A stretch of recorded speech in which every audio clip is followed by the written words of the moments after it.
I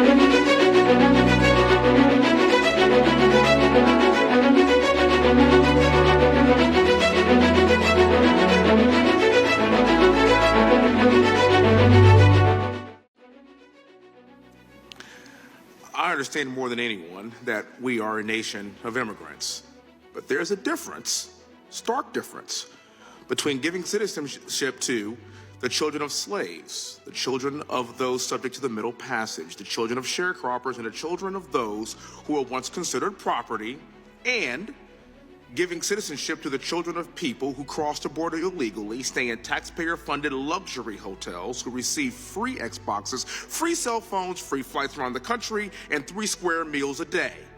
There's a big difference. My great-great-grandfather was born on a plantation, Rosedown Plantation in Louisiana.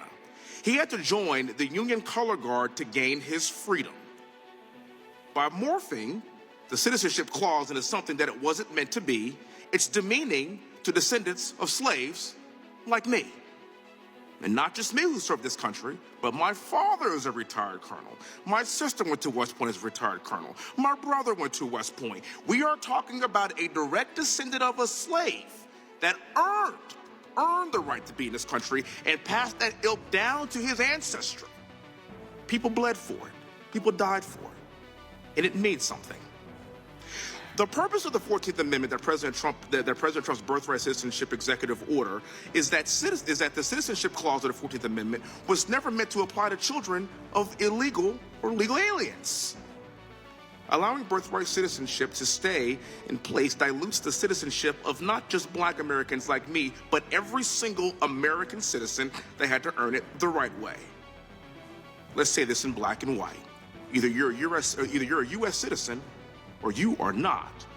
Now, the left has spent decades cheapening what it means to be an American citizen. They've quite literally been chipping away at the basic value of American citizenship. They pretend to be altruistic, but we know the truth. Ozzy Osbourne's daughter said on The View that we have to let illegal immigrants in this country because who else will clean our toilets? We hear it all the time. Who will pick our crops? And even though that we know that American citizens are the majority of those people picking our crops, we know what you're insinuating. And all this must end now. Mr. O'Brien, earlier you brought up birth tourism and how it's an issue of national security. Could you kind of expound on that and talk about why that's an issue? As somebody that served this country, this is near and dear to my heart. Sure. If we give U.S. citizenship to absolutely anyone who is born on our soil, that takes the United States out of control of who becomes a U.S. citizen. And since, as everyone here knows, the people are the government of the United States, that puts us in a position where we could be allowing people who are citizens of adversary nations to be coming here, having children who gain U.S. citizenship, and then are trained to be adversaries of the United States. It puts them in a position where they can get jobs with security clearances, they can join the military, they can work in the defense industry, which they would not otherwise be able to do. So over the course of the last 4 years, have there been people that have entered our country that are our adversaries, that have come to this country that we know of, and had children? Yeah, there have been a massive number of people who have come here. And not just over the last 4 years, it was happening before. I worked in the national security apparatus of the Department of Homeland Security, and I worked on many cases where that had happened. Is there any other country in the world that you know operates like this? I'm saying this from the standpoint of somebody that's deployed to Saudi Arabia and other countries around the world. This would never happen anywhere else, by the way. Can you name a country in modern or recent history that has behaved like this, and what has been the outcome of this type of behavior? Meaning that is this even a sustainable model, given the number of people that have entered this country over the course, especially the last 4 years? No, it's not a sustainable model. The only other place where it existed was in a number of the Latin American countries, and most of them did away with it after they were attempting to attract migrants in order to build their industries and build the number of people living in those countries. So this is something that's nearly non-existent. Thank you, Mr. Brown. The left throws love thy neighbor in our face, and they say that we have to have open borders in order to be nice to people.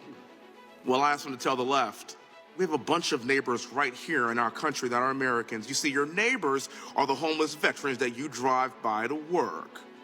Our neighbors are the wayward teens running away from a bad home environment. Your neighbors are the families who just got evicted from their apartment. what do all those neighbors have in common? They're all Americans. And let's use our American taxpaying dollars to put Americans first. Newsflash, this is why President Trump is our president, because it's past due that we put the American citizen first. And once we solve our issues here, I'm a Christian. By God, let's help everybody else. But at this point, we have enough problems to fix in our own country, and this must stop. Thank you for your time.